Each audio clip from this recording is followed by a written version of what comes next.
Olá, espero que todos estejam bem. Meu nome é James Borges dos Santos, sou estudante de enfermagem. A professora responsável por essa disciplina é a Renata Paula. Vou falar sobre sinais vitais. Os sinais vitais são parâmetros em que a enfermagem deve observar, anotar e registrar. E o mais importante, avaliar decisões que melhorem as condições de saúde dos pacientes. Os sinais vitais são frequência cardíaca, frequência respiratória, temperatura e pressão arterial. Vou falar sobre a temperatura e a frequência respiratória. A temperatura corpórea reflete a diferença entre a quantidade de calor produzida pelo corpo e a quantidade de calor perdida para o ambiente externo. Além do ambiente externo, outros fatores interferem para que a temperatura do corpo aumente ou diminua.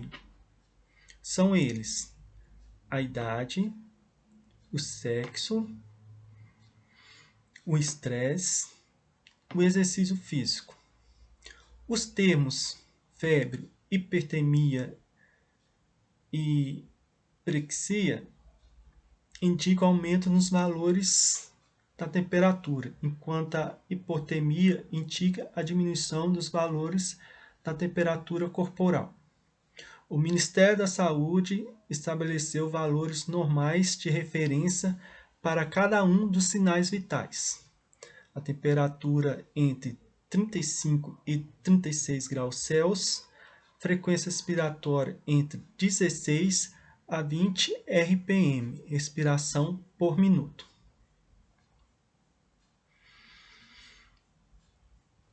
Os materiais a serem utilizados para a verificação dos dados vitais, verificação da temperatura e da frequência respiratórias, a enfermagem vai reunir uma bandeja na qual vai fazer a limpeza com álcool a 70%,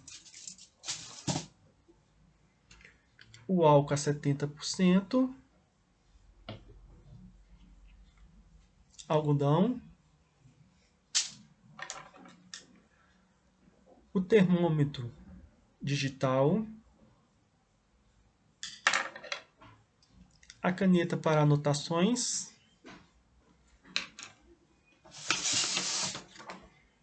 uma folha para registrar os valores dos dados vitais, luva de procedimento. Luva de procedimento porque se o paciente estiver em precaução de contato ou se a via para verificação da temperatura for via retal. As vias de verificação são oral, retal e axilar, né? A descrição técnica para a verificação da temperatura corpórea é higienizar as mãos, separar os materiais, identificar o paciente, que é importante identificar o paciente, explicar o procedimento e a finalidade ao paciente, selecionar o melhor local para a verificação da temperatura, fazer a limpeza do termômetro com algodão umedecido em álcool a 70%, realizando movimentos unidirecionais por 3 vezes consecutivos, no sentido da haste para o bumbo do termômetro. Posicionar o paciente em local calmo e confortável, que é importante. Na região da axila, ajudar o paciente a ficar em decúbito dorsal ou assentado, retirar a vestimenta do ombro e braço. Na via retal, posicionar apenas o sulco interglúteo e cobrindo as demais regiões. Posicionar o termômetro no local selecionado, né? Nas axilas. Posicionar o bumbo do termômetro no ponto central da região do paciente em contato com a pele.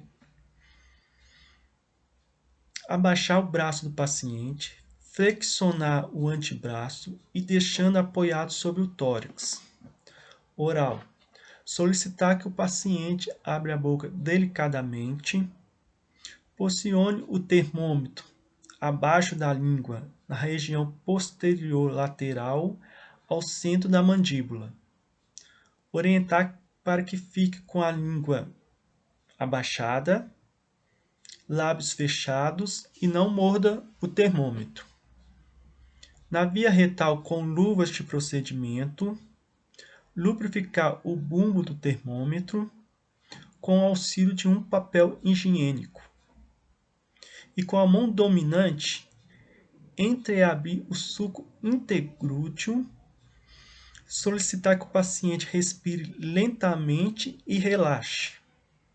Com a mão dominante, introduz o bumbo do termômetro no ânus do paciente, aproximadamente 3,5 centímetros em adulto e 2,5 centímetros em crianças, por 2 minutos.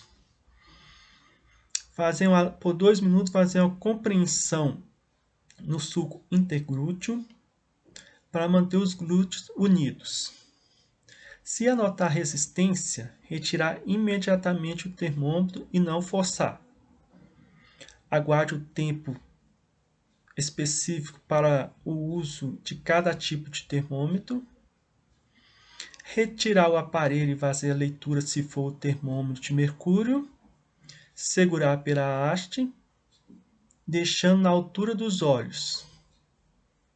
E rodar até que a linha do mercúrio possa ser visualizada. Essa foi alguns itens sobre a frequência, sobre a temperatura, um dos sinais vitais. Agora vamos para a respiração.